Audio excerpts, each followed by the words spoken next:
오늘은 어차피 여기 계신 분들이 발표를 하는 독서 모임은 아니고 제가 오늘 지금 4, 5, 6, 3개월 동안 독서 모임 진행을 했고 지금 7월, 8월 두 달을 지금 독서 모임 이렇게 묶어서 진행을 하고 있는데 제가 오늘은 이렇게 좀 저희가 낭독을 하고 독서 모임 하는 과정이 아니라 키워드를 갖고 제가 직접 어떻게 해 가는지를 좀 말씀을 드리려고 갑자기 요거 재능 기부 강의를 만들게 됐어요.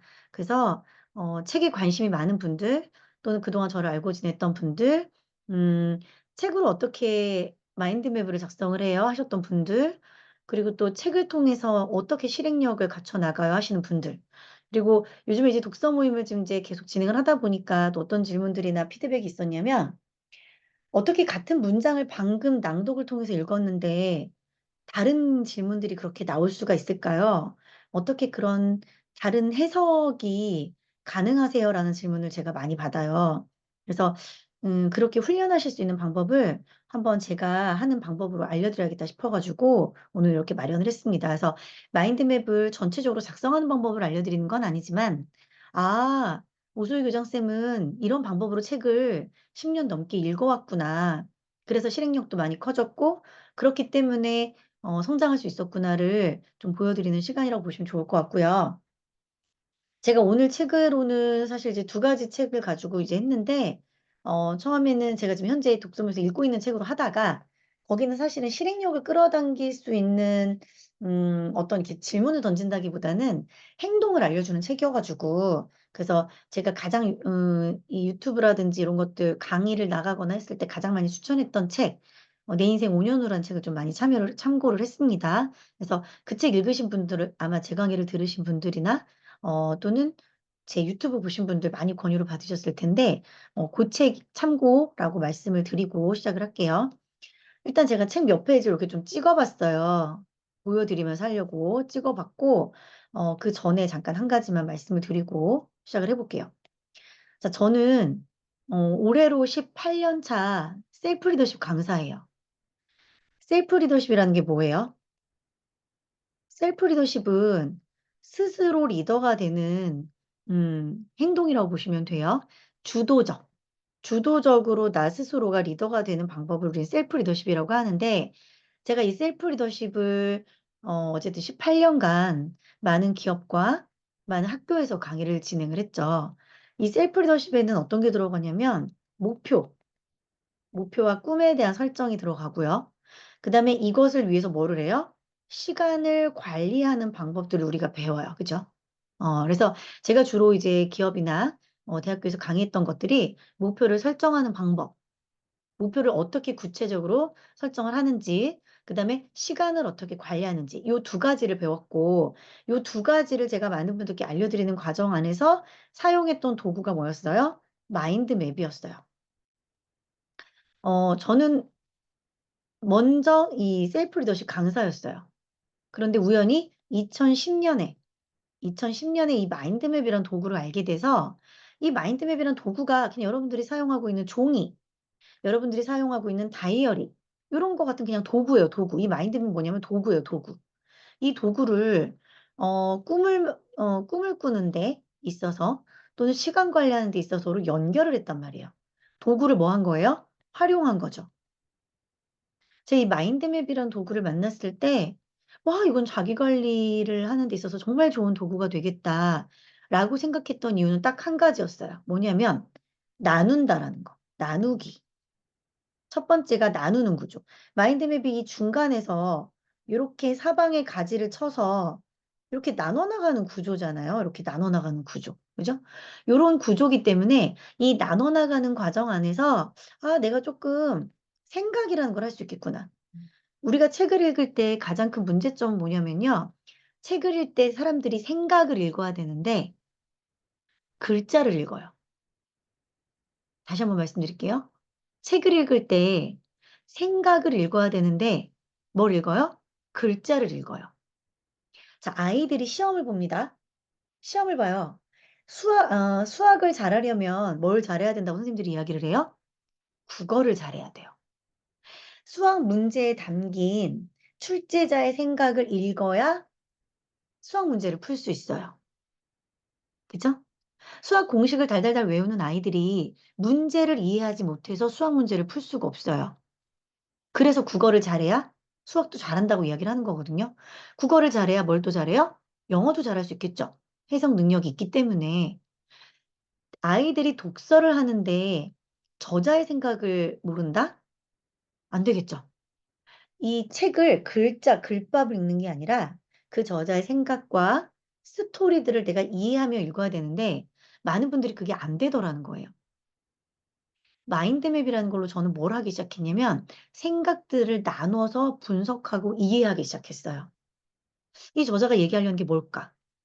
내가 이 책을 애초에 선택한 이유가 뭘까? 이런 것들을 끊임없이 생각하는 과정으로 전 책을 읽었던 거예요. 자, 마인드맵을 통해서 뭐를 했다? 나눴다. 자, 두 번째, 이 마인드맵이라는 게 목표와 시간 관리와 이런 어떤 독서 방법에 들어가면서 제가 느꼈던 또 한 가지 뭐였냐면, 아, 눈에 보여야 되는구나. 눈에 보여야 되는구나. 글자로 책을 읽는 게 아니라 생각을 읽으면서 책을 읽는 것도 너무 중요하지만 또 하나는 뭐다? 시각화. 내가 이 책을 읽으면서 생각하는 것을 그때그때 쓸 줄 알아야 되는구나를 제가 배운 거예요. 시각화. 자기계발서를 많이 읽는 분들이 여기 계시다면 아마 공통점을 아실 거예요. 자기계발서의 공통점. 자기계발서의 공통점이 뭐냐면 첫 번째는요. 제발 좀 써라예요. 꿈을 써라. 제발 좀 써라. 뭔가를 너의 손으로 직접 기록하지 않으면 자기 개발이 안 된다라는 이야기예요. 제발 좀 써라. 두 번째, 너의 시간을 알라. 너가 어떻게 시간을 보내는지를 알아야 너의 꿈을 이룰 수 있어. 이게 자기계발서의 두 가지 공통적으로 모두 다 들어있는 내용이에요. 제가 자기계발서를 많이 읽었거든요. 강의도 준비해야 되고 하니까. 그런데 거기서 얘기하는 것처럼 제발 좀 써라라고 얘기했잖아요. 그래서 책도 읽을 때 여러분들이 뭔가를 남기려면 어떻게 해야 돼요? 써야 돼요. 써야 한다. 근데 우리는요, 책을 깨끗이 읽어요. 아주 깨끗이 읽습니다. 15,000원에 사서 2,000원에 팔려고 아주 책을 깨끗이 읽어요. 웃으시는 분들 계시는데, 자, 어디 파셔본 적 있는 분들이에요. 제가 팔려고 한번 봤더니, 한 6페이지 이상의 밑줄 그은 흔적이 있으면 팔리지 않아요. 저자의 사인이 있어도 책을 팔 수 없어요. 음. 어쨌든 낙서가 되면 안 된다는 얘기예요. 그래서 책을 아주 깨끗이 읽고, 책을 이렇게 읽을 때, 저 이렇게 반을 접어서, 이렇게 뒤집어서 전 구겨버리거든요. 구겨버리고, 막 요런 귀뚱도 막 이렇게 접어버리고, 밑줄도 긋고, 저는 책을 그지같이 읽어요. 그지같이 읽어요. 어, 박형근 코치님이라고 계세요. 그분이 저보다 훨씬 많은 팔로우를 갖고 이제 인플루언서로 강의를 하고 계시는데, 그분이 책에다 이 그지같이 읽어라 이걸 쓰겠다고 하길래 그건 내 거다. 내가 한 말이니까 다 내 이름을 써라. 이제 그랬는데, 전 책을 읽을 때 그지같이 읽으시라고 말씀드리거든요. 왜냐면 책에 있는 내용에서 글자를 읽는 게 아니라 생각을 읽고 그 생각을 나누는 것을 기록을 하려면 책에다 바로 쓰지 않으면 내 생각은 날아가요. 그런 경험 있으시죠? 아, 이거 나중에 집에 가서 써야지, 기록해야지, 어딘가에다가 메모를 남겨야지. 근데 금방 생각은 잊혀지기 나름이거든요. 생각은 흘러가요. 내가 붙잡지 않으면 날아가요. 그래서 가장 좋은 필기는 내가 읽고 있는 지금의 그 책에 쓰는 게 사실은 가장 좋은 시각화예요. 근데 책을 어떻게 읽어라? 그지같이 읽어라. 글씨를 예쁘게 쓰건 자를 대고 밑줄을 긋건 그건 상관이 없는데 제발 좀 펜을 들어서 책에다 흔적을 남기시라는 말씀을 드리고 싶은 거예요. 그래서 책을 어떻게 해라? 그지같이 읽어라. 자, 그렇게만 하면 일단은 오늘 제가 책에서 문장에 밑줄을 긋고 키워드에 동그라미를 쳐서 내 생각을 담아서 책을 읽는 방법으로 훈련하는 건 이미 준비는 끝났어요. 준비는 끝났어요. 이 두 가지가 여러분들이 책을 통해서 내 삶을 바꾸는 데 필요한 두 가지 요소예요. 자, 펜을 들고 이제는 써야겠다. 처음에는 그게 잘 안 돼요. 깨끗하게 책을 읽었던 분들이 처음에 밑줄 긋는 것도 막 부들부들부들 떠면서 밑줄을 긋고 내 글씨가 막 마음에 안 들어. 그 막 스트레스를 받으시거든요. 거기에 스트레스 받지 마시고 이 책이 거지가 될수록 아, 나는 이 책에 가치를 느낀다. 라고 생각하시고, 그냥 애초에 꾸기시고, 애초에 동그라미 크게 하나 치시고, 이 책은 이미 망했다. 라는 마음으로 그 책을 조금 많이 즐기시기를 바라면서, 그렇게 해서 부들부들, 그치, 부들부들, 그렇게 하시면서 이제 말씀을 드릴 텐데요. 자, 이게 만약에 이제 여러분들의 책에 있는 페이지라고 한번 생각을 하시면서 저를 볼게요.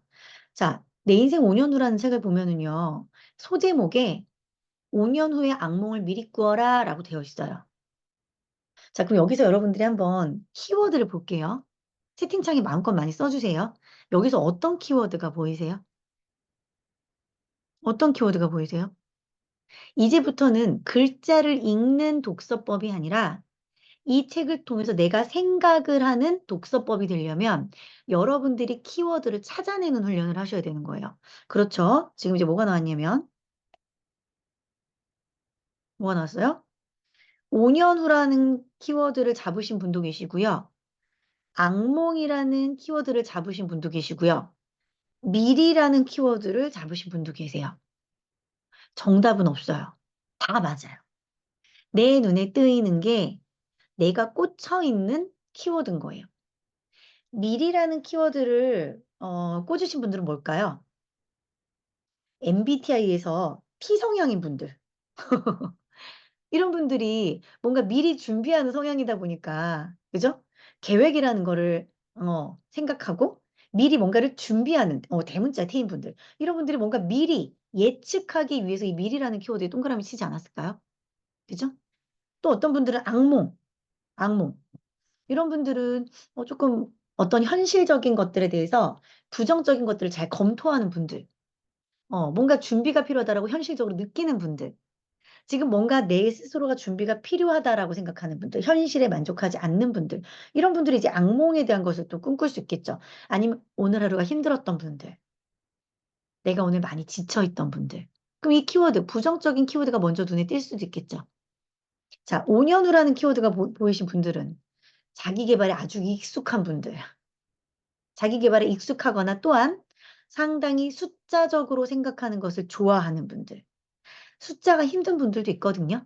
그런데 숫자가 있어야 정확한 생각을 스타트하실 수 있는 분들도 있어요. 그럼 이 5년이라는 숫자가 꽂힐 수도 있겠죠. 아이들과 책을 읽을 때도 팁인데 어떤 하나의 문장을 선택하시고 아이들한테 물어보세요. 여기서 너는 어떤 키워드가 눈에 가장 들어와? 어떤 단어가 가장 먼저 눈에 읽혔어? 라는 걸 물어봤을 때 그 키워드를 통해서 아이를 이해할 수도 있어요. 지금 방금 해석해드린 것처럼 아이가 부정적인 키워드를 선택했을 때, 아이가 숫자가 들어가 있는 키워드를 선택했을 때, 아이가 미래적인 키워드를 선택했느냐, 과거형의 키워드를 선택했느냐에 따라서 아이들의 성향도 우리가 이게 미리 짐작할 수도 있고요. 아이들의 현재 상태와 현재의 마음을 우리가 가늠할 수도 있어요. 자, 그래서 이 지금 짧은 문장 소제목에서는요, 5년 후와 악몽과 미리라는 키워드가 우리가 나뉘었습니다. 자, 그러면 이걸 가지고 한번 우리가 기록해 보는 거예요. 자, 5년 후입니다. 5년 후. 5년 후면은요, 내 가족을 한번 이렇게 써볼게요. 내 가족. 5년 후면 몇 년도예요, 여러분? 지금이 2024년도. 그러니까 2029년이 되겠네요. 그죠? 2029년.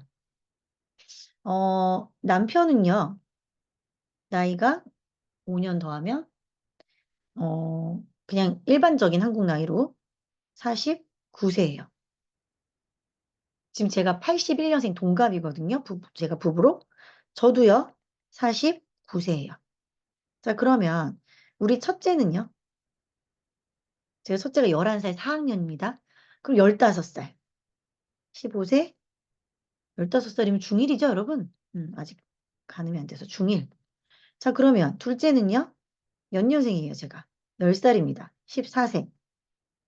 아, 얘가 중2구나. 중2. 둘째가 중1. 와, 5년 뒤면요, 가족의 분위기가 완전 바뀌네요.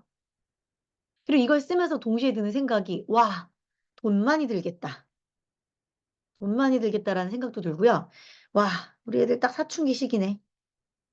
떨어져 있어야겠다. 뭐 이런 생각도 드네요. 아이들과 잠시 떨어질 것을 궁리 좀 해봐야겠다. 준이쌤 크게 고개를 끄덕이는데 준이쌤 애들 나이가 딱 이 정도거든요. 자, 5년 뒤면 이제 그런 생각이 이제 들 것 같아요. 자, 그러면 이 돈과 이 사춘기에 대한 것을 제가 딱 생각하다 보니까 옆에 이 악몽이라는 키워드가 눈에 들어와요. 제가 지금 방금 뭐라고 얘기했어요? 악몽 두 가지가 떠올랐죠. 악몽 두 가지. 돈 많이 들겠다. 그다음 뭐 하겠다? 아이들이 사춘기겠다. 근데 사춘기만 생각했는데 지금 보니까요. 49세면 제가 뭐가 될까요? 제가 이 단어도 전 무서운데 지금. 49세 제 나이 뭐가 걱정이 될까요? 지금 생각해 보니까. 저 이거 5년 후를 쓸 때까지만 해도 생각을 안 했는데 악몽을 생각하니까 이 단어가 생각났거든요. 갱년기가 저한테는 오겠네요. 그죠? 음. 단어를 연이어서 보다 보니까 자꾸자꾸 생각나는 것들이 있어요. 처음엔 생각나지 않았는데 쓰다 보니 생각나는 것들이 발생이 되는 거죠. 자, 돈 많이 들겠다 이렇게 썼습니다. 자, 첫째, 둘째 썼어요. 자, 첫째는 왜 돈이 들까 생각해 봤더니요. 얘는 욕심이 많아요. 다 배우려고 그래요. 친구들이 배우는 거 다 하려고 그래요. 그리고 지금 보니까요. 저희 아이가 좀 수학이 딸려요. 수학. 수학 딸려 이렇게 썼어요. 수학 딸려. 자, 둘째는 종잡을 수 없어요. 종잡을 수가 없는데 지금 현재 봤을 때 이 아이를 봤을 때 사회성이 조금 더디거든요. 그래서 어떤 사회적인 활동이라든지 이런 걸 위해서 학교에서 할 수 있는 다양한 각도의 도전, 저는 지금 대안학교를 보내고 있는데 예를 들면 몽골에 뭐 한 달 동안 가는 어떤 그런 행사들 또는 교환학생 저희가 일본과 중국과 교환학생이 이제 내년부터 저희 애들이 이제 4학년 3학년이다 보니까 5학년 4학년 때 일본 가는 거 중국 가는 거 교환학생 있거든요. 그런 것도 조금 아이가 접할 수 있게끔 해줘야 될 것 같은데 보통 아이들을 뭐 이렇게 보낼 때 돈이 몇백만 원씩 들잖아요. 아이의 사회성을 위해서도 저는 많은 것들을 고려를 해야 될 것 같고요. 저희 아이가 미술에도 조금 재능이 보이고, 코딩에도 조금 재능이 보이고, 과학에 대한 부분도 조금 보여요. 그럼 이런 것들에 대해서도 제가 예상을 해봐야겠죠. 저희 아이가 일반 미술이 아니라 어떤 도형, 건축, 이런 쪽으로 조금 부각이 되어 있는 모습이 보이다 보니까 그런 것들을 아이들을 어디 가서 경험을 할 수 있게끔 해줄까? 이거를 고민하게 되는 것 같아요. 첫째, 둘째를 생각하다 보니까 저도 생각이 들어요. 저는 병원비. 전 지금도 이미 병원비가 많이 들거든요. 병원비도 적어봤어요. 자, 그 다음에 사춘기, 갱년기. 떨어져 있어야겠다. 떨어져 있자. 그럼 내가 차라리 나갈까? 해외로? 생각도 들고요. 저 제 꿈이 그런 게 있거든요. 1년에 4개월마다 한 번씩 한 달 동안 나가 있고 싶은 거예요. 1월 달에, 4월 달에, 7월 달에, 12월 달에 한 달씩 얘들과 떨어져 있거나 내가 여행을 가거나 여행 생각하고 있고요. 그리고 저는 그 생각도 해요. 아이들이 가장 예민하고 내가 가장 예민할 때 기숙사 학교를 좀 보내보면 어떨까? 지금 저는 어차피 대학교를 보내고 있잖아요. 기숙사 학교를 보내면 어떨까도 생각을 하고 있어요. 그럼 가장 힘들 때 서로가 좀 떨어져 있으면 오히려 애틋함이 생기고 뭐 이런 것들. 이런 것들을 이렇게 쭉 적어보는 거예요. 악몽에 대해서. 내가 생각하는 악몽들에 대해서. 돈이 얼마나 들까? 어떤 부분들이 힘들까? 맨날 싸우겠지. 맨날 싸우면 난 어떻게 해야 될까? 오늘 준이쌤도 딸하고 싸웠다고 하는데. 그런 것들에 대한 악몽을 쭉 작성을 해보는 거예요. 자, 그렇다면 여기 지금 우리가 돈에 대한 걱정을 했기 때문에 아, 그러면 돈 벌어야겠다. 돈 벌자. 아, 또는 내가 아플 수 있다라고 생각했으니까 건강 관리. 건강 관리. 자, 또는 정보 탐색.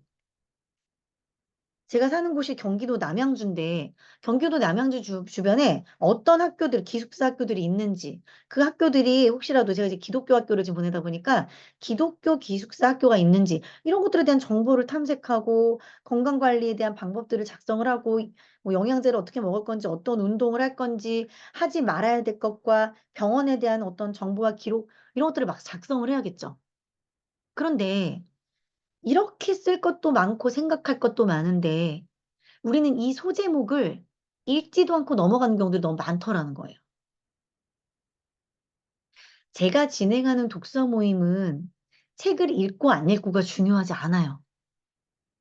책을 완독했는지도 중요하지 않아요. 제가 이끄는 독서 모임은 책을 안 읽어보셨으면 낭독하면서 밑줄 그으면 되는 거고요. 그리고 밑줄 그은 것들을 마지막에 발표를 하면서 내가 오늘 읽은 이 부분에서 무엇을 실행하겠다까지 발견할 수 있게끔 하거든요. 근데 물론 그 독서 모임에서 아주 자세하게 지금 보여드리는 것처럼 이렇게 마인드맵을 작성하거나 하는 건 아니지만 밑줄을 그은 그 문장을 통해서 내가 뭐를 해야 될까? 이 질문에 대한 답을 발견하게끔 제가 자꾸자꾸 훈련을 시켜요.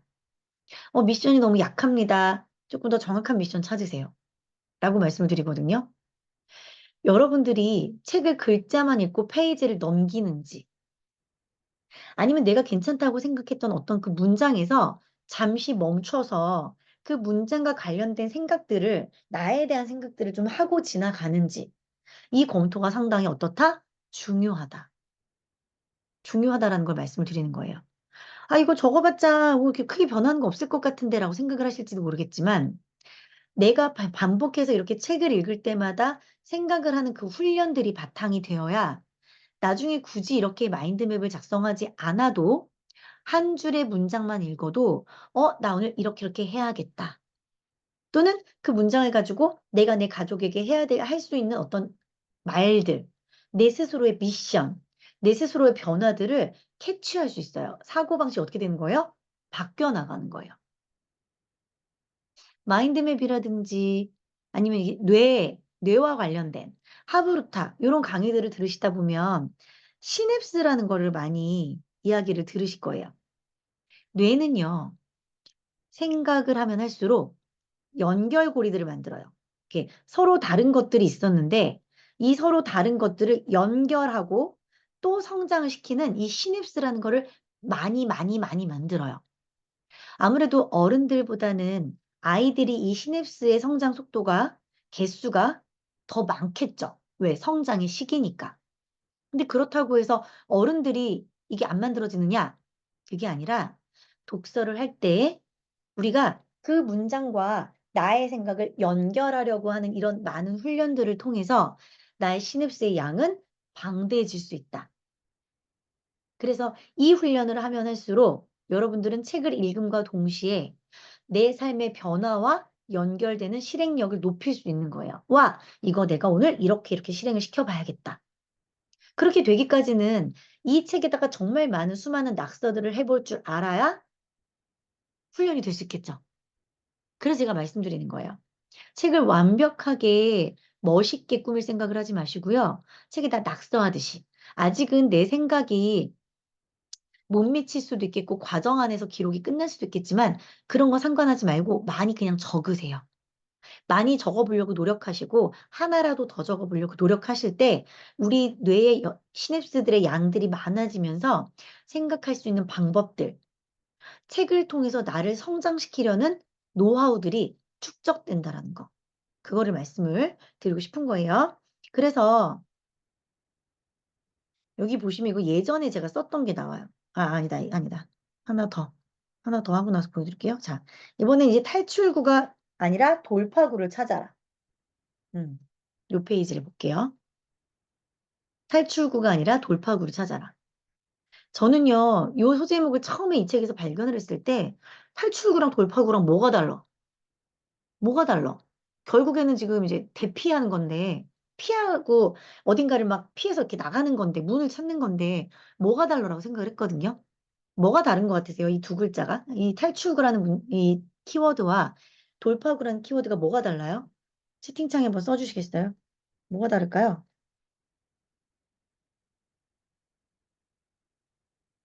뭐가 다를까요? 그렇지. 부딪히냐? 피하느냐. 그죠? 어, 권선희님이 더 정확하게 맞추셨어요. 주체예요. 내가 주도권을 갖고서 돌파구를 찾는 건지 아니면 그냥 대피가 목적이기 때문에 피하는지 이 차이거든요. 그죠? 지진이 나서 건물이 무너져서 어쩔 수 없이 문을 찾아 나가는 건 탈출구죠. 그런데 안 나가도 괜찮아. 그냥 현실에 가만히 안주해도 괜찮아. 그런데 지금의 현실보다 더 나은 미래를 발견하고 싶어서 내 스스로 목표를 설정해서 좀 지금의 상황에서 벗어나야겠다 싶을 때는요, 사람은 탈출구가 아니라 뭘 찾는 거예요? 돌파구를 찾는 거예요. 탈출구랑 돌파구랑 다르다. 어, 마인드맵이라는 걸 통해서 책을 읽는 분들은요, 이 키워드의 의미들을 생각하면서 읽어요. 이게 무슨 내용이지? 이게 어떤 의미지? 그런데 그게 아니라 글자를 읽는 분들은요, 이런 거조차도 그냥 지나가는 거예요. 의미를 해석하지 않고. 그렇다 보니까 아이들도 마찬가지로 이 키워드의 의미를 해석하는 아이들이 책을 읽는 방법과 그냥 선생님이 읽으라고 해서 엄마가 읽으라고 해서 책을 읽는 아이랑은 다르겠죠. 그래서 저는 책을 읽을 때 아이가 엄마 나 책 한 권 다 읽었어요. 그걸 얘기하는 게 아니라 엄마 여기서 이 단어는 그 뜻이에요. 엄마 이 단어는 무슨 뜻이에요? 하나하나 키워드와 이 문맥의 의미를 집중하는 독서법을 아이들에게 많이 이야기를 해줘요. 수아야, 책을 다 읽는 게 중요한 게 아니야. 오늘 이 한 책을 다 읽는 게 중요한 게 아니야. 수아가 딱 한 페이지만 책을 읽어도 괜찮아. 그런데 그 책에서 수아가 무엇을 느꼈는지, 어떤 게 궁금했는지, 그거를 생각하고 엄마한테 물어보고 또는 엄마한테 설명해주고 그게 훨씬 중요해. 그러니까 너무 이 책을 다 읽는 거에 너무 수아가 매몰되지 않았으면 좋겠어. 너무 거기에 스트레스 안 받았으면 좋겠어라고 얘기를 해주거든요. 어, 우리 스스로가 독서법을 알고 우리 스스로가 셀프 리더십을 알고 우리 스스로가 내가 학습하고 배우는 것 이걸 왜 해야 되는지를 알 때 아이들에게 제대로 얘기해 줄 수 있겠죠. 중간고사를 왜 잘 봐야 돼? 수아야, 왜 중간고사가 낮아져서 울었어? 왜 75점밖에 못 받아서 울었어? 엄마는 75점이나 받아서 너무너무 잘했다고 생각을 하는데 왜 그랬어? 한 가지 한 가지의 의미를 두고 해석을 한다는 거는 인생에서 상당히 많은 속도와 방향을 결정할 수 있게끔 해주거든요. 그런데 우리가 그런 많은 것들을 너무 놓치고 지나가요. 예를 들면 우리가요, 감사일기 이거 중요하다라고 얘기 많이 하죠. 감사를 찾아라.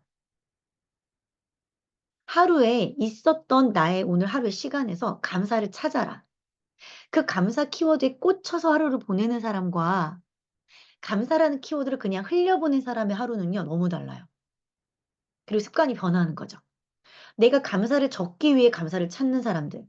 그 사람들은요, 이 감사라는 것을 찾는 미션에 따라서 그것을 기록을 하려는 어떤 그 미션에 따라서 감사라는 게 막 눈에 들어와요. 아, 오늘 내가 의정부를 다녀왔는데 안전운전하고 빗길에 운전하라고 온 것 자체가 감사네. 그죠? 제가 오늘 저희 4학년 딸아이 부대표, 그 학년 부대표다 보니까 학교 가서 청소를 했거든요. 근데 옆반 엄마가 안 온 거예요. 두 반을 청소했어요, 제가. 힘들어 죽는 줄 알았거든요. 근데 그 와중에도 감사를 찾다 보니까, 두 반을 나 혼자 청소한 건 너무 화가 나는데, 그런 제 모습을 보더니, 같은 학년 엄마지만 둘째 반에 가서 청소를 하신 엄마들이 물걸이를 갖고 와서 저를 막 도와주면서, 수엄마 고마워요, 수엄마 고마워요, 막 얘기를 하시는 거예요. 와, 나는 적어도 두 명의 엄마에게 고마운 엄마가 되었구나. 나중에 커피 한 잔 하자는 거예요. 와, 저 두 엄마와 커피 한 잔 할 수 있는 기회가 생겼구나. 오늘 내가 두 개의 반을 다 청소해서 이런 감사한 또 다른 인연이 생겼구나. 그렇게 되는데 이 감사라는 키워드를 지나간 사람들은요. 현재에서 그냥 내가 내 생각대로 발견한 그 현상만 목격을 하고 경험하게 되는 거겠죠. 그죠? 그래서 이 책을 읽을 때도요. 이 키워드의 의미들을 파악하고 이 키워드가 내게 주는 것들을 생각하면서 지나가다 보면 하루를 돌아보고 아이들과 함께 하루에 대한 그 일기를 쓸 때 정말 다른 더 많은 깊은 세상을 보게 되는 거예요. 넓고 깊은 세상을 볼 줄 알게 되겠죠. 그래서 똑같은 책을 읽더라도 훨씬 넓고 깊은 해석이 가능하고요. 또 넓고 깊은 실행력을 꺼낼 수가 있겠죠. 그래서 이렇게 키워드 독서를 하는 친구들이 통찰력이 넓다, 통찰력이 크다라고 얘기할 수 있는 거예요. 단지 글자를 읽는 게 아니라 그 안에 정말 다양한 해석을 할 수 있게 되는 거죠. 지금 저희가 독서 모임 이제 새벽에 독서 모임 하는 곳에서는 그 손흥민 선수 아버지 손흥정님의 모든 것은 기본을 시작한다 이 책을 읽고 있는데 그 책은요. 글자만 있는 분들한테는요. 그 책 그냥 쉽게 읽혀. 그로 끝나요. 왜냐면 이 아버님이 손흥민 그 선수 아버지가 전문적인 저자가 아니에요. 작가가 아니에요. 그렇다 보니까 이런 에세이 같은 경우는 그냥 그 사람들의 일상 생활, 경험, 그냥 그걸 나열한 거지, 나열. 일기 쓰듯이 나열. 그럼 그런 책들을 읽을 때는 술술 익히긴 해요. 왜냐면 어려운 단어들이 없기 때문에, 자기계발서가 아니기 때문에. 그런데 그 책 안에서 우리는요, 이 사람이 그래서 무엇 얘기하고 싶을까를 꺼집어내야 되거든요. 이 아버지가 얘기하려는 게 뭘까? 그래서 손흥민을 어떻게 키웠다는 거야? 이걸 우리가 해석을 해야 되는데, 해석할 줄 아는 능력이 없는 분들은 이 책을 읽었을 때, 아, 그래서 뭐라는 거야? 자기가 잘났다는 거야? 아들이 잘났다는 거야? 여기서 끝나게 되는 경우들이 많더라는 거죠. 어떤 책들을 보면은요, 이 그 네이버 블로그나 이런 데에 쓴 후기가, 그 책에 대한 어떤 후기가 복불복인 책들이 상당히 많아요. 근데 저는, 그 책을 평가한다라는 게 참 위험하다라고 생각이 드는 이유가 뭐냐면, 내가 갖고 있는 통찰력에 따라서 그 책이 좋은 책이 될 수도 있고 나쁜 책이 될 수도 있는 거지. 그 저자의 생각만을 우리가 그냥 글자로 읽었다고 해서 그 책이 좋은 책이 될 수 있고 나쁜 책이 될 수 있고 이건 전 아니라고 생각하거든요. 그러니까 블로그에 대놓고 이 책은 참 별로였다. 라고 쓰는 분은 전 참 깊이가 얕다라고 생각을 해요. 저자는 본인의 생각을 부족한 실력이지만 기술했을 뿐이고 그 책을 통해서 느끼고 내 실행력을 개발하는 거는 온전히 누구의 몫이에요? 그 책을 선택해서 읽는 우리의 몫이에요. 그럼 여기 계신 분들이 그 능력을 키워가야지. 그죠? 내 능력을 키울 생각은 안 하고 우린 자꾸 판단하려고 하죠. 저자의 생각을 판단하려고 하고 강사의 강의 실력을 평가하려고 하죠. 그죠? 저 오늘 평가하지 마세요. 삐집니다. 자, 그래서 우리가 그런 어떤 이 책 속의 문장에서 우리가 발견하는 그 키워드들의 의미를 내 스스로가 한번 잘 해석해 보고자 노력하자. 자, 탈출구가 아니라 돌파구를 찾아라라고 여기 돼 있습니다. 그래서 제가 예전에 이제 썼던 기록을 한번 봤더니 제가 내 인생 5년 후만 책이 3권이에요, 집에. 그래서 이제 이렇게 한번 예전에 기록한 걸 봤더니 이렇게 낙서를 해놨더라고요. 여기 보면 제가 펜이 지금 3가지가 사용이 됐어요. 노란색 색연필, 파란색 펜, 빨간색 펜. 이거는 3번 읽었다는 뜻이에요. 처음에 읽었을 때는요. 제가 눈에 띄는 키워드를 동그라미를 쳐요. 그리고 다시 읽을 때 빨간색으로 쓰는 거예요. 아, 탈출구는 누군가가 만들어 놓은, 누군가 이미 길을 닦아 놓은, 돌파구는 내가 스스로 만들어가고 찾아가는 이 의미인 것 같다라고 썼어요. 그리고 이 책을 다시 읽을 때 또 제가 파란색 글씨로 쓴 거예요. 자, 탈출구 회피라고 썼죠. 그나마 계획적으로 모면하는가 아니면 당장 앞만 보고 달려가다 자빠지느냐. 탈출구에서 막 급한 마음으로 확 뛰어가는 내 모습이 연상되는 거예요. 늘 우리가 삶을 살아가는 데 있어서 변수라는 건 존재를 해요. 갑자기 우리 엄마가 아프실 수도 있겠죠. 갑자기 우리 엄마가 뇌출혈로 쓰러질 수도 있겠죠. 갑자기 우리 아이가, 갑자기 우리 아이가, 건강했던 우리 아이가 입원할 수도, 폐렴으로 입원할 수도 있겠죠. 늘 우리 삶에는요, 크고 작은 변수들이 있어요. 그런데 여기서 내가 탈출구를 찾아가느냐, 돌파구를 찾아가느냐, 다르다는 이야기예요. 변수가 올 때마다 힘들어. 힘들어." 하는 분들은 그냥 매 순간 아마 회피하려는 탈출구를 찾을 거예요. 그런데 한 번의 변수로 인해서 '와, 앞으로 이런 변수가 많겠지? 엄마가 이렇게 한 번 아프셨다가 다행히 이번에 건강을 되찾긴 하셨는데 앞으로 이런 일들이 많이 일어나겠지? 그러니까 이번 기회에 나는 엄마가 아프셔도 아버지가 아프셔도 내 생활에 지장이 있을 수 없게 내가 뭔가 내 정신력으로 버틸 수 있는 어떤 무기가 될 수 있게 누구든지 우리 엄마와 아빠를 보필할 수 있게 어떤 뭔가의 방법을 만들어 놔야겠다. 앞으로 이런 일들이 반복될 때마다 내가 의지할 수 있는 뭔가의 도구를 장착해야겠다. 이런 생각하시는 분들은 돌파구를 찾겠죠. 그냥 한순간 한순간 모면하는 탈출구냐 아니면 반복되는 변수를 위해서 내가 준비하는 돌파구가 되냐. 이거는 다른 이야기거든요. 자, 돌파구는 해결책이라고 제가 파란 글씨로 썼어요. 어떻게 하면 되지?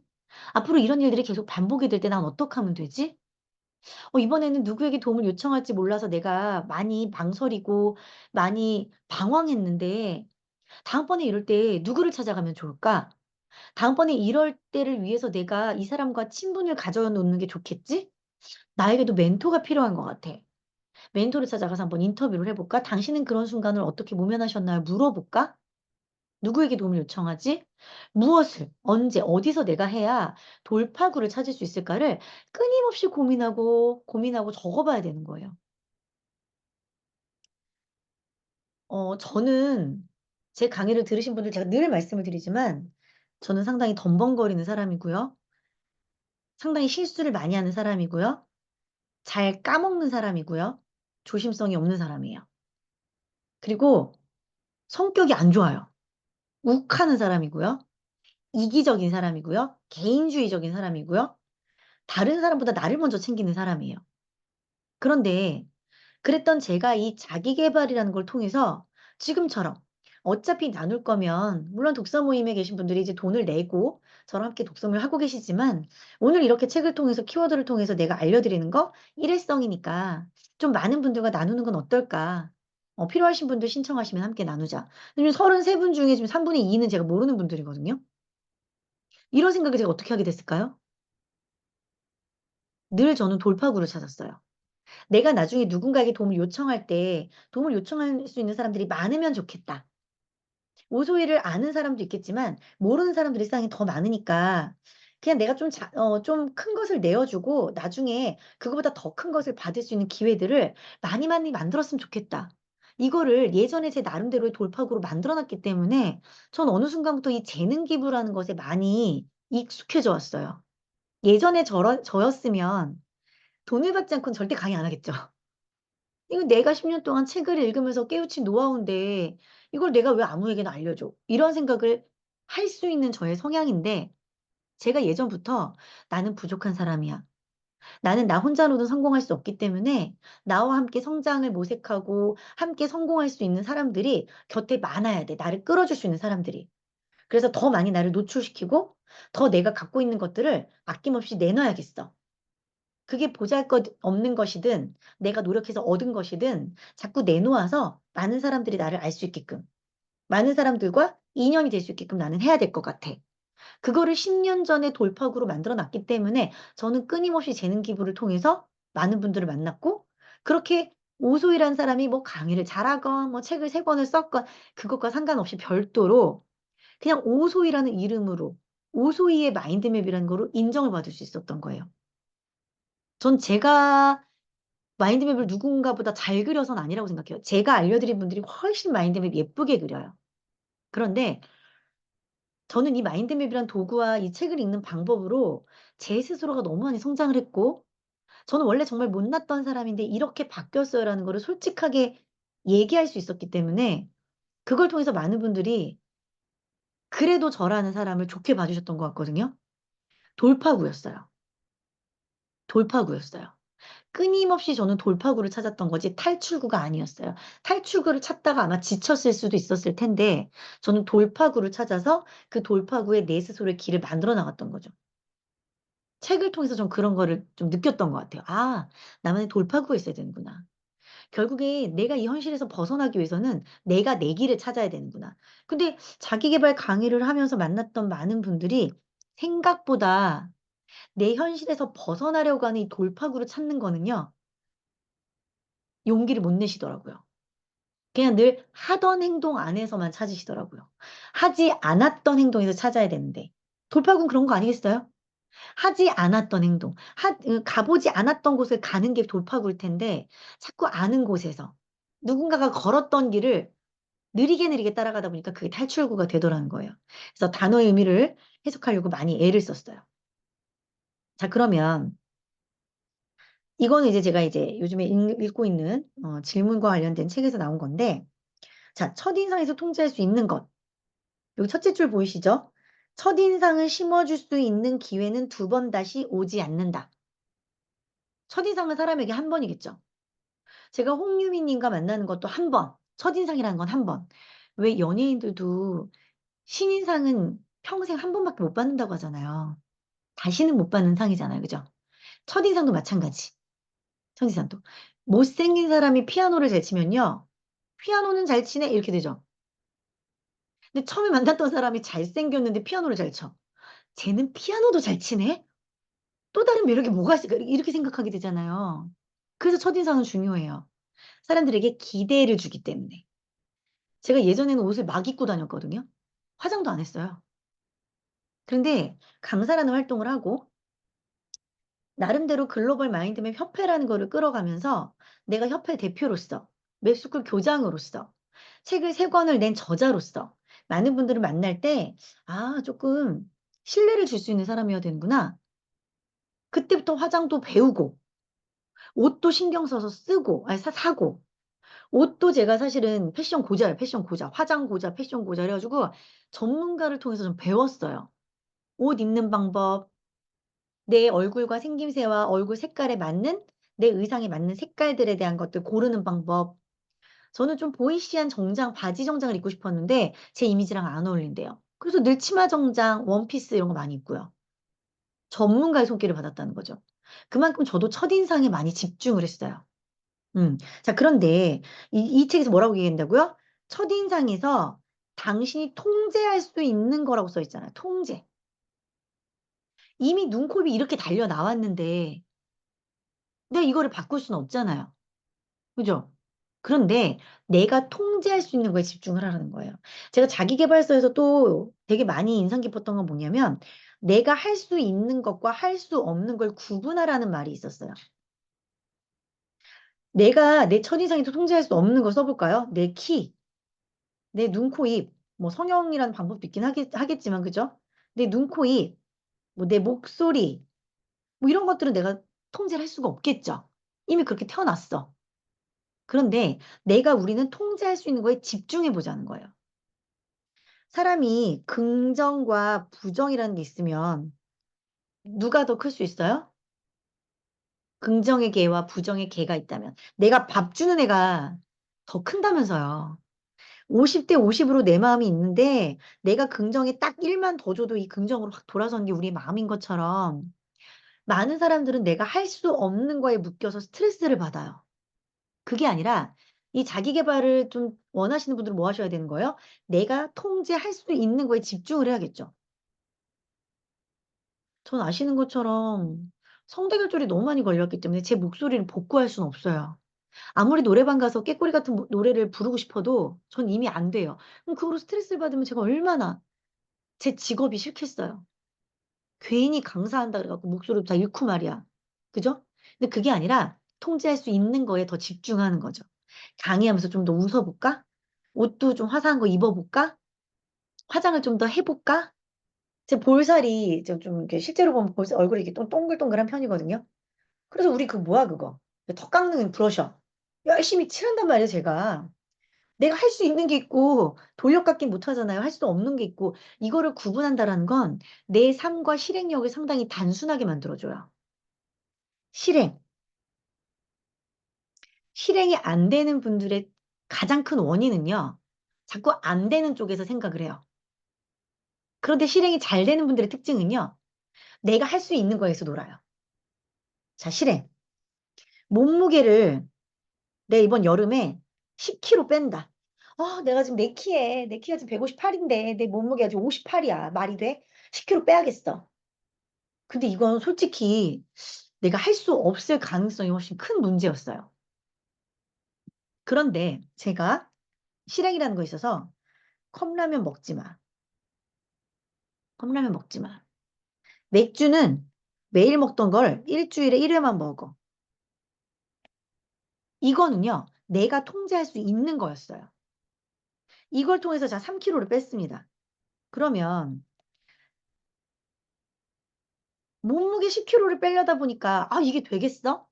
아무것도 안 하고 끝난 분하고 일단은 아주 작은 실천이지만 컵라면을 먹지 말고 맥주를 일주일에 1회만 먹어. 이렇게 작은 실천을 놓고 마이너스 3kg를 한 사람하고 누가 더 낫냐는 거예요, 결과적으로. 결과적으로는요. 할 수 있는 것을 발견해서 자잘자잘하게나마 실행하는 분들이 훨씬 괜찮은 성과가 나타나겠죠. 그래서 통제 할 수 있는 거에 집중을 하는 거예요. 그렇다면 여기 지금 보면은 첫인상을 첫인상을 위해 첫인상을 심어줄 수 있는 게 두 번 다시 오지 않는다. 그러면 내가 이 첫인상이라는 것을 위해서 내가 통제할 수 있는 거를 써보면 되겠죠. 한번 채팅창에 남겨주시겠어요? 첫인상을 바꾸기 위해서 중요한 것들, 여러분들의 행동이 뭐가 있을까요? 내가 첫인상을 바꾸고 싶어요. 사람들이 나보고 첫인상이 조금 새침해 보인대. 못돼 보인대. 거만해 보인대. 뭐가 있을까요? 표정 좋아요. 표정. 자, 표정. 그렇죠. 웃는 연습. 웃는 연습. 또 뭐가 있을까요? 자, 눈도 같이 웃어야겠죠. 화장이 좋죠. 화장. 화장. 나와 어울리는 화장. 태도. 태도가 있는데 조금 더 적극적으로 어떤 태도일까요? 태도라는 게 좀 포괄적이잖아요. 어떤 태도가 있을까요? 어떤 태도가 이루어지면 사람들한테, 그렇죠. 상냥한 말투가 있겠죠. 상냥한 말투도 있겠고, 또, 그렇죠. 먼저 인사 건네기. 인사 먼저 하기. 그죠? 엘리베이터에서. 1층 엘리베이터 앞에서 누굴 만나든 안녕하세요. 인사하는 거. 그죠? 그런 것들이 필요하겠죠. 또 뭐가 있을까요? 첫인상? 직장 생활하는 분들이 계시다면 지각하지 말기. 그죠? 10분 먼저 가기. 그런 것들이 있겠죠. 이런 사소한 것들을 이 책에다가 낙서하시는 거예요. 내가 사람들에게 이때까지와 다른 인상을 주고 싶다면 내가 뭘 바꾸면 좋을까를 세세하게 적어보는 거예요. 지각하지 않는다? 약속 시간 정확하게 챙긴다. 약속 시간을 자꾸 어기는 분들이 있어요. 그런 분들은 내 신뢰감을 떨어뜨리는 거죠. 그럼 내가 약속 시간을 정확하게 정하기 위해서 어떻게 해야 될까? 그런 것들 작성을 해봐야겠죠. 그죠? 자, 첫인상을 위해서 또 어떤 분들 뭐가 있냐면 거울. 거울을 자주 본다. 녹화해 본다. 카메라로 내가 말하는 모습을 촬영해 본다. 저 옛날에 강의하다가 촬영해보고 깜짝 놀랐잖아요. 전 제 표정이 그렇게 강의할 때 무서운 줄 몰랐어요. 인사를 빡 쓰고 막 화를 내면서 강의를 하고 있는 거예요. 그때 알았어요. 어머, 첫인상이 안 좋을 수밖에 없었겠구나. 사람들이 이제 저 옛날에 강의 한창 할 때 첫인상이 여시 같다. 뭐 이런 거. 얼마나 웃지 않았으면 첫인상 피드백이 여시 같다가 나왔겠어요. 그러니까 그걸 내가 알아야 바꿀 수 있을 거 아니에요. 내가 뭘 해볼까? 녹화를 해봐야겠구나. 사진을 찍어봐야겠구나. 사람들한테 물어봐야겠구나. 이런 것들을 작성해 보는 거에서 시작을 하는 건데 첫인상을 심어줄 수 있는 걔는 두 번 다시 오지 않는다. 눈으로 읽고 그냥 넘어가 버리더라는 거예요. 그럼 나는 바뀐다, 안 바뀐다? 안 바뀐다. 책을 읽고 뭐 하자? 내가 바꿀 수 있는 것들을 쓰자. 쓰자. 쓰자입니다. 자, 넘어갈게요. 자, 어, 내 인생 5년 후 책이에요. 그 누구도 내 삶을 대신해 살아줄 수 없기 때문에 나는 나답게 살고 싶을 뿐이다. 이 책에서요, 나답게 제가 동그라미를 쳤어요. 지금 제가 기억이 나는데, 여기 나답게라고 썼을 때 왜 이걸 썼냐면, 제가 그때 우울증이 심할 때였어요. 많은 분들이 셀프 리더십을 강의하고, 나름 기업 강사에서는 그래도 많이 알려져 있던 제가 우울증이 심할 때, 야, 네가 왜 우울증이야? 네가 왜 공황장애야? 많은 분들이 얘기하셨거든요. 그때 그 우울증을 벗어날 때까지 제가 되게 힘들었었어요. 왜냐면, 어, 자존감이 높았던 사람이 자존감이 어떠한 계기로 낮아지잖아요. 자존감이 강했던 사람이기 때문에 스스로 동기부여될 때까지 일어서기가 쉽지가 않아요. 옆에서 도와주면은 될 것 같잖아요. 그런데 누구보다도 나 스스로의 자존감이 강했던 분들은 내가 다시 일어서야 되는 이유들을 납득하기 전까지는 누가 도와줘도 일어서기가 힘들어요. 그래서 제가 두 가지를 다 겪어본 사람으로서 공황장애와 우울증을 다 겪어본 사람으로서 저는 우울증이 사실은 더 힘들다고 생각을 해요.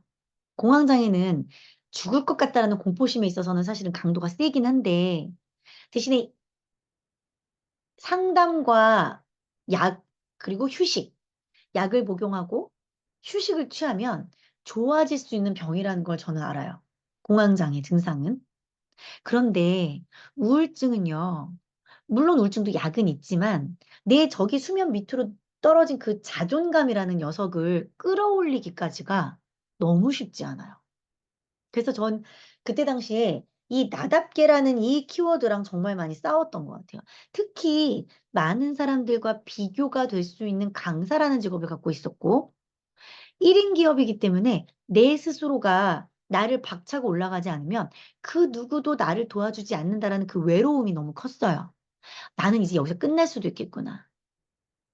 나는 많은 사람들이 나를 건너뛸 수 있겠구나. 나를 능가할 수 있겠구나.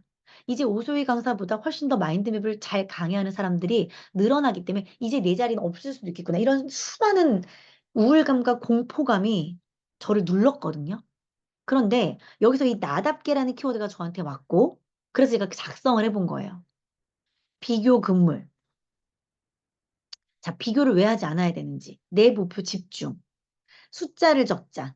나 자신과를 비교하자. 다른 사람이 아니라 내 자신과 비교하자. SNS 적게 하자. SNS 피하자. 이런 식으로 쓴 거예요. 나 자신과 비교. 어제와 오늘을 비교하자. 어제는 내가 책을 30분을 읽었으면 오늘은 1시간을 읽어보자. 그죠? 어제 내가 10시간을 잤으면 오늘은 8시간만 자보자. 어제의 나와 오늘을 비교하려고 애를 썼어요. 왜냐하면 남들과 나를 비교했더니 너무 힘들고 외로운 거예요. 감사하자. 제가 여기 감사. 제가 우울증 때 진짜 감사일기 쓰면서 엄청 많이 우울증에서 벗어날 수 있었거든요. 처음에는 감사일기를 쓰자고 생각했을 때 감사할 게 없었어요.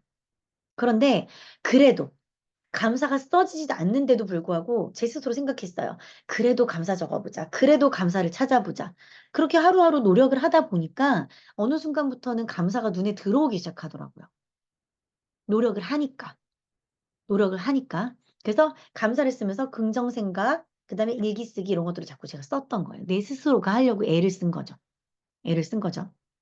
이렇게 쓰면서 저도 그때 당시 이렇게 마인드맵을 이렇게 기록을 했던 거예요. 또 다른 다이어리도 기록을 하고 그때 썼던 게 있어서 이렇게 체크를 해본 거고요. 자, 눈을 떠라. 과감하게 첫 발을 내디뎌라. 그곳에 찬란한 당신의 두 번째 인생이 기다리고 있으니까 말이다. 전 여기서요, 첫 발이라는 거에 또 꽂혔어요. 그럼 여기다 뭘 쓰면 좋을까요? 여기다 뭘 쓰면 좋을까요? 채팅창에 써주세요. 첫 발. 뭘 쓰면 좋을까요? 첫 발. 전 여기다 뭘 쓰냐면요. 뭘 썼냐면, 제가 도전하고 싶은 걸 썼어요. 그렇죠, 홍유미님, 도전.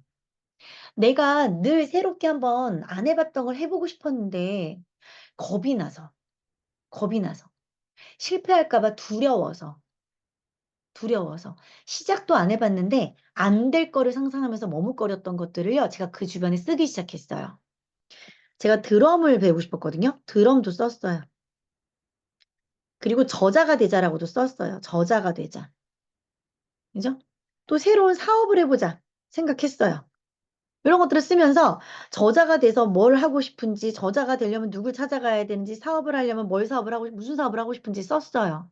드럼 학원 A, B, C.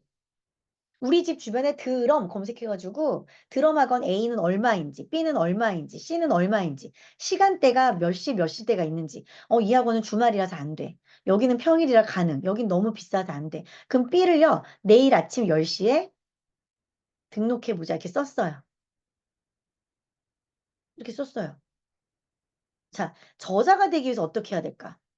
일단 출판사를 알아봐야겠죠. 자, 출판사를 알아보기 위해서 A와 B와 C, 내 주변에 책을 이미 썼던 분들에게 질문을 하자. 그럼 여기다 질문 리스트도 썼어요. 질문 리스트. 내일 전화해서 물어봐야지. 질문 리스트를 쓰고. 자, 그럼 책 주제를 뭘로 쓸까? 주제 정하고. 목차를 정해봤어요. 목차. 목차를 문장을 근사하게 쓰려고 하니까 안 써지는 거예요. 그래서 우리 지금 무슨 독서법을 제가 알려드리고 있어요? 키워드 독서법. 내가 좋아하는 키워드만 쓰자라고 생각을 했어요. 자, 실행, 도전, 관리, 그죠? 꿈, 시간, 내가 좋아하는 단어들만 쭉 나열을 했어요. 아, 요것과 관련된 하나의 챕터를 써보자. 요것과 관련된 하나의 챕터를 써보자. 이런 것들을 써본 거예요. 그럼 주제도 이렇게 쭉쭉 써보고. 자, 저자가 되기 위해서 내가 무슨 노력을 했는데 해야 되는지를 썼어요. 제가 그때 당시, 제가 2019년에 첫 책이 나왔거든요. 메일 마인드 맵이란 첫 책. 그 책은요, 제가 2012년부터 쓰기 시작했던 했던 건데, 처음에는, 전자책으로 출판이 될 뻔하다가 실패했어요. 2015년에 한 번. 출판 기념회까지 했는데 실패했어요. 그래서 2016년부터 다시 썼어요. 16, 17, 18. 3년을 쓰고 2019년에 출판사에서 연락이 와서 출판을 했거든요. 전 제 책을 돈을 투자하고 쓴 적은 없어요. 다 의뢰가 들어와서 썼지. 그러기 위해서 전 어떤 정보를 얻고 어떤 방법으로 책을 썼을까? 궁금하시면 500원 입금하시고 저한테 따로 연락 주세요. 알려드릴 테니까. 아무것도 없던 내가. 글을 세 줄만 써도 글 쓰는 게 너무 어려워. 이랬던 내가 어떻게 책을 한 권을 썼고, 알려지지 않았던 내가 어떻게 출판사에서 연락이 와서 책을 쓰게 됐는지. 이거는 스토리가 길기 때문에, 제가 그리고 알려드릴 수 있는 것도 많기 때문에, 요거는 500원을 입금하시고 저한테 연락 주시는 분들께, 500원은 농담이고요. 따로 책에 관심이 있는 분들께는 따로 알려드리도록 할게요. 그렇게 해서 저는 결국에 2019년에 첫 책을 썼고, 2021년에 두 권의 책을 동시에 이제 내게 된 거죠. 그죠? 자, 첫 발을 내디뎌라. 이 키워드가 저한테는 많은 용기를 준 거예요. 눈을 떠라. 과감하게 첫 발을 내디뎌라. 그곳에 찬란한 당신의 두 번째 인생이 기다리고 있었으니까 말이다. 이 문장이 그때 당시 저에게 정말 많은 것들을 변화시켜 주었고, 많은 결과물을 내게 해준 거예요. 글자만 읽어서는 제가 이런 생각 못 했겠죠. 근데 여기서 첫발이라는 그 키워드가 내 눈에 밟혔고, 그 키워드가 나에게 울림을 줬기 때문에 한 거예요. 그래서 제가 초등학교 1학년 7살 아기들에게 책을 읽히게 할 때, 저희 아이들에게 읽히게 할 때 어떻게 했냐면, 동그라미 치면서 읽어라고 얘기해 줬어요. 자, 동그라미 치고 읽으라는 얘기 뭘까요? 한번 해볼까요? 자, 한번 해볼게요. 자, 동그라미 치면서 읽어. 두 번째 인생은 멀지 않다. 몇 발자국만 떼면 닿을 수 있을지도 모른다. 하지만 눈을 가리고 있는 자는 영원히 그곳을 볼 수 없다. 눈을 가리고 있는 자는 볼 수 없다. 발을 내딛지 않는 이상 결코 그 땅을 밟아볼 수 없다. 눈을 떠라. 과감하게 첫 발을 내디뎌라. 그곳에 찬란한 당신의 두 번째 인생이 기다리고 있을 것이니까 말이다. 지금 정해진 레일 위를 달려왔다면, 그래서 그 종착역이 너무 뻔하다면 지금이라도 당장 그 레일 위에서 내려와야 한다. 진짜 인생은 어쩌면 레일 밖에 있을지도 모른다. 정해진 레일 위를 달리기보다는 돌아볼 때 아름다운 레일이 만들어지고 있는 삶을 살아라. 이게 동그라미 치면서 읽는 거예요. 이해되시나요? 여기서 내가 조금 더 생각하고 있는 문장들을 찾고 키워드를 찾아서 그것과 관련된 것을 조금씩, 제가 아까 전에 말씀드렸던 것처럼 전 그때 첫발이라는 거에 눈에 띄었다 그랬잖아요. 여기에 주변에 적어보는 거예요. 이렇게 생각나는 대로 적어보는 거예요. 꼭 마인드맵이 아니어도 돼요. 적어보는 거예요, 이렇게. 그게 내 인생을 바꾸는 거고, 그게 내 생각을 바꾸는 거고, 내 실행력을 바꾸는 방법이에요. 어, 저는 18년 동안 강의를 하면서 많은 교재와 많은 도구들을 만들었어요. 예전에는 이걸 네이버에서 스토어에서 판매도 했는데 지금은 판매 안 해요. 제가 좀 귀찮아져가지고. 어, 나중에 저랑 좀 인연이 되시는 분들은 제가 이런 양식들을 PDF 파일로 드릴게요. PDF 파일로 출력해서 사용을 하시면 되는데, 이제 이걸 팔 생각이 없기 때문에, 여기 중간에 이렇게 책 제목을 쓰고요. 책 제목을 쓰고, 이때 당시 독서 모임을 했기 때문에 독서 모임 하신 분 이름을 썼네요. 이름을 썼고, 이 사람이 발표한 키워드를 이렇게 작성한 거예요. 키워드. 돌파구, 문제 해결, 주도적 삶, 새로운 길, 파괴적 상상, 위기, 준비, 현실 직시, 꿈. 이렇게만 써도 그 사람이 어떤 것에 관심 있는지가 보이지 않겠어요? 자, 이정수라는 분, 기적과 열망이란 키워드가 보였대요. 간절함, 바램, 행운, 뜨거움, 한, 가슴. 이게 여러분들이 쓰고 싶은 책의 소제목이 될 수 있어요. 누군가가 내 인생 5년 후 책을 읽는다라는 것은 분명히 내 미래를 변화시키기 위해서 그 책을 선택하고 선정한 거잖아요. 그럼 그 책에서 해답을 찾아야죠. 여기서 뜨거움이라는 어떤 이 열망이 키워드이신 분은 내 열망을 찾기 위해 이 책을 읽으시는 분이에요. 저는 문제 해결을 하고 싶었어요. 문제 해결. 돌파구를 찾고 싶었어요. 그래서 그 키워드가 눈에 띈 거예요. 내가 이 책을 읽는 목적이 무엇이냐에 따라서 여러분들의 키워드가 바뀔 것이고, 여러분들의 현재 상황에 따라서 당연히 보이는 키워드가 달라질 것이고, 그렇기 때문에 이 책을 1독을 하냐, 2독을 하냐, 3독을 하냐에 따라서 밑줄 그어지고 동그라미 쳐지는 키워드들이 달라질 것이고, 그 키워드 옆에 써지는 내용들이 달라질 거란 얘기예요. 그것을 반복해야 내 실행력이 높아져요. 자, 내 인생 5년 후에서 제가 선택한 키워드, 멋진 사람, 간절함, 부자, 인정. 나의 생각, 재독을 할 때마다 놀랜다. 수년 전에 쓴 나의 5년 뒤와 기가 막히게 닮아있는 지금의 현실. 쓴 것은 현실이 되고 생각한 대로 살게 되는 나의 삶. 그렇다면 난 앞으로 무엇을 하며 상상하며 살아가게 될까? 살아갈까? 오늘의 할 일, 달리는 기차에서 책 읽기. 이 마인드맵 단톡방에 공유하기. 오늘의 만남을 블로그에 포스팅하기. 외치는 다짐. 나는 나의 미래를 결정할 수 있다. 나는 나의 재능을 공유할 수 있다. 나는 나의 오늘을 사랑할 수 있다. 내가 어떤 문장을 선택하고 어떤 키워드를 선택해서 내 입을 통해서 공표하고 내 머리를 통해서 상상하냐에 따라서 인생이 바뀌어요.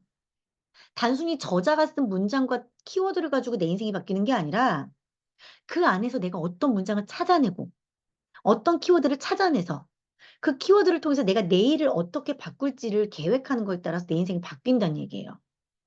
그래서 키워드는 매우 중요하고 키워드를 찾아내는 훈련도 오늘부터 해보셔야 돼요.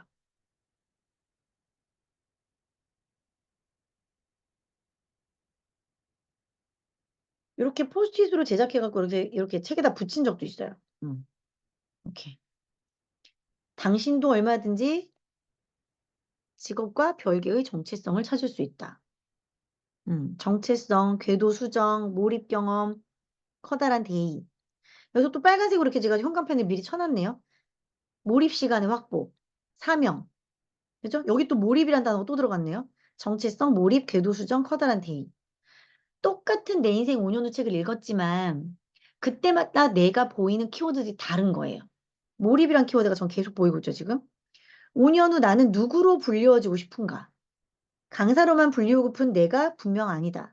자랑스러운 딸이자 존경받는 엄마, 많은 래퍼들의 좋은 멘토, 의지되는 멋진 아내, 무엇이든지 도전하며 꼭 이뤄내는 사람, 성실성이 가장 장점인 우소희, 나의 45세는 그렇게 불려질 것이다. 제가 올해 44세예요.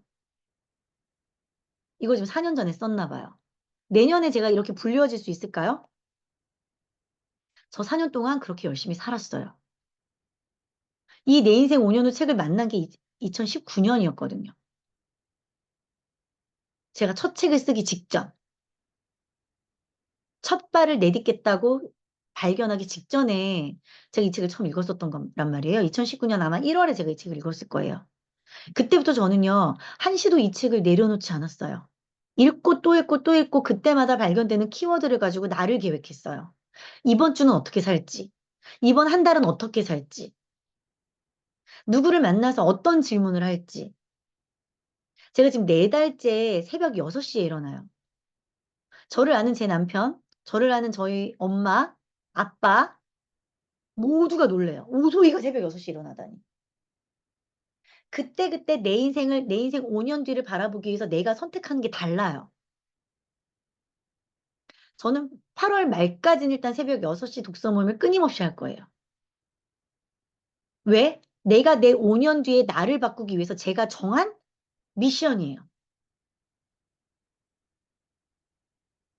8월 말까지는 내가 어떻게든 새벽 6시에 일어나서 책을 읽겠다. 그죠?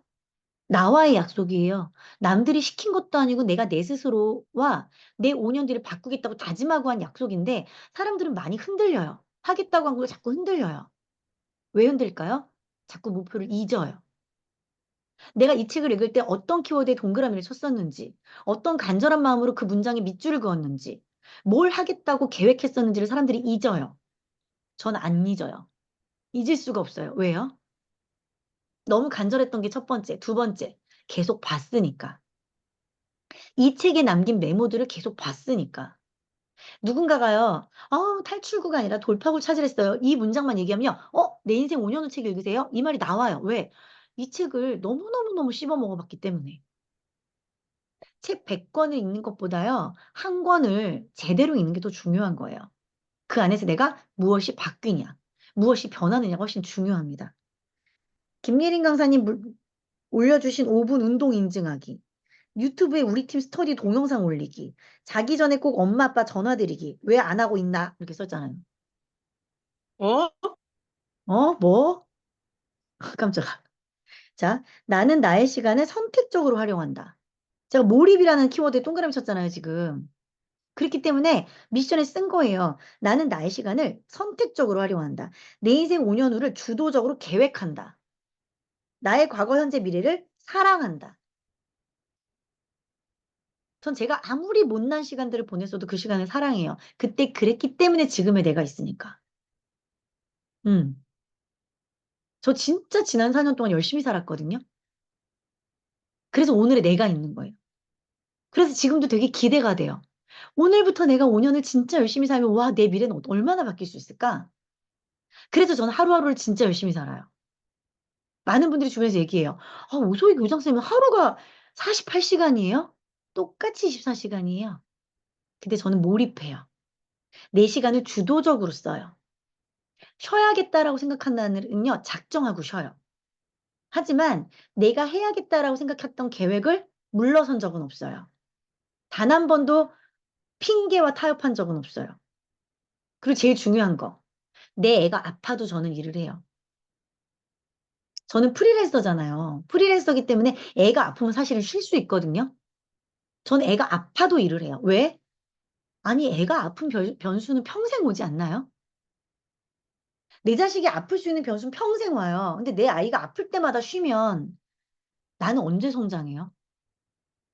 그거를 이 내 인생 5년 후에서 예측했기 때문에 그런 문장마저도 곱씹어봤기 때문에 전 그럴 수 있을 때 탈출구가 아니라 돌파구를 마련해 놓고 하는 거예요. 그래서 우리 애기 아빠 연차는요, 애기가 아픈 날만 쓰여요. 여행 갈 때 쓰인 적이 없어요. 왜? 제가 그렇게 정했기 때문에. 그렇게 정했기 때문에. 여러분들이 이 단어의 선택과 이 단어의 의미를 내가 해석하는 게 내 삶을 어떻게 바꾸는지를 정확하게 판단해 보셨으면 좋겠어요. 이거는 이제 내 인생 5년 후 첫 번째 딱 그 책을 넘겼던 그 부분에 예전에 2022년 5월 8일에 저랑 같이 이 책을 나눴던 분들의 발표를 썼던 건데 여기 준이 있네, 준이. 얘 준이가 누구지? 준이 있었네. 뭐래요? 여기 뭐라고 써 있어? 나와 대화. 첫 자기계발서. 이분 그래서 이때 첫 자기계발서 썼잖아요. 그죠? 음, 내 인생 5년 후. 나는 5년 만에 한 번씩 나를 돌아보겠다. 내가 5년 전에 이뤘던 그 꿈들이 얼마나 이루어졌는지. 저는 이게 책에 여기저기 막 낙서가 돼 있어요, 이렇게. 그래서 저를 더 돌아보기가 쉽습니다. 오늘 제가 준비한 게 이제 여기까지예요. 여기까지. 어떻게 키워드를 갖고 제가 책에다 어떤 낙서를 하는지, 어떻게 기록하는지를 조금 보셨나요? 응, 보셨나요? 책에 밑줄만 긋지 마시고, 책을 깨끗하게 읽지 마시고, 낙서하세요. 내 생각을 낙서하세요. 저자의 책이 더 이상 아니라, 이 지금 내 인생 5년 후 책이 하우석 지음인데, 이 책이 하우석 지음이 아니라, 정말 오소희가 지가 쓴 책인지 알 정도로, 이 책 내 책인데? 전 제 책보다 이 책을 더 많이 팔았어요. 제 책인 메일마인드의 책과 샤넬보다 마인드의 책보다 난 이 책을 더 많이 팔았어. 강의할 때마다 이 책만 얘기해가지고. 근데 그만큼 이 책이 저를 많이 변화시켰기 때문이거든요. 여러분들이 책을 읽는다라는 게 이 목적이 뭔지를 잊지 않고 독서하셨으면 좋겠어요. 저자의 생각을 읽는 게 독서가 아니다. 저자의 생각을 나의 생각으로 해석하는 게 독서다. 여러분들의 해석으로 책을 읽고 여러분들의 해석으로 나의 실행 전략을 짜는 분들이 되셨으면 좋겠습니다. 독서는 그렇게 하는 거예요. 빨리 해치워서 읽는 게 아니에요. 왔다, 한 권 다 읽었다. 그 다음 책, 무슨 뭐 벽돌 깨기도 아니고 지금, 그죠? 막 책 100권, 뭐 1년에 막 300권 미션. 저는 그게 가장 의미 없다고 생각을 해요. 책은 한 권을 진득하게 씹어 먹는 게 정말 진정한 독서입니다. 예전에 막 조선시대 선비들 이런 분들 책장을 하나하나 넘겨가면서 이렇게 고상하게 읽잖아요. 괜히 그렇게 읽는 게 아니에요. 사색하느라 읽는 겁니다. 사색하면서 읽는 거. 그래서 그런 독서 하셨으면 좋겠고요. 여기까지 제 강의인데 혹시 질문 있으시면 채팅창에 남겨주시겠어요? 채팅창에 질문. 질문이 없으시면 제 강의가 겁나 좋았던 걸로 알고 마무리를 할 거거든요. 그리고 오늘 이 강의 영상은 제가 제 유튜브에 올려놓을 거예요. 공개로 올려놓을 테니까 나중에 한번 보시고요. 저는 제 강의가 좋았건 나빴건 제 얼굴이 부었건 뭐 살이 쪘건 뭐 승질을 냈건 그냥 올립니다. 별 생각 없이 올리니까요. 다시 듣고 싶으신 분들 다시 들으시고 주변 분들께 전달하고 싶으신 분들은 전달하시면 좋아요. 역시나 오늘 제 질문이 없는 거 보니까 제 강의가 겁나 좋았고 메일마인드의 단톡방에 계신 분들 또 맵 동아리방에 계신 분들 다양히 계시죠. 어, 각자의 단톡방을 통해서 오시고 초대자분들 통해서 오신 분들 어떤 수단과 방법을 떠나서라도 후기를 간단하게 한 줄에서 세 줄 정도 남겨주시면 저에게 많은 힘이 되고 다음번에 또 제가 그렇게 좋은 강의로 재능 기부를 할 테니까 저희 같은 강사들은 후기로 밥 먹는 거거든요. 그래서 그렇게 후기를 어딘가에나 남겨주시면 그 후기 냠냠냠 하면서 또 다음번에 뵙는 시간을 갖도록 하겠습니다. 그쵸? 오늘 좀 자세히 했죠? 독서 모임 돈 받고 하는 분들한테 이렇게 안 했는데 오늘 이렇게 무료로 한번 해봤습니다. 너무 수고 많으셨고 오늘 아까 보니까 33분까지 오셨다. 지금 2분 지금 좀 전에 나가신 것 같은데 오늘 너무나도 수고 많으셨고 또 다른 다양한 강의에서 만나 뵙도록 할게요. 제가 할 수 있는 강의들이 뭐 목표 관리, 시간 관리, 그리고 이제 부모 자녀 어떤 그 디스크 강의라고 해서 성격 유형 분석 강의 뭐 그런 것들이 있고요. 또 이제 마인드맵 작성 방법 이런 것들이 있거든요. 나중에 후기 통해서 또 이제 그런 의견도 주시면 제가 다음번에 또 좋은 강의로 뵙도록 할게요. 네, 씹어먹는 독서 하시길 바라겠고요. 오늘 이것으로 마치도록 하겠습니다. 수고하셨어요. 할게요.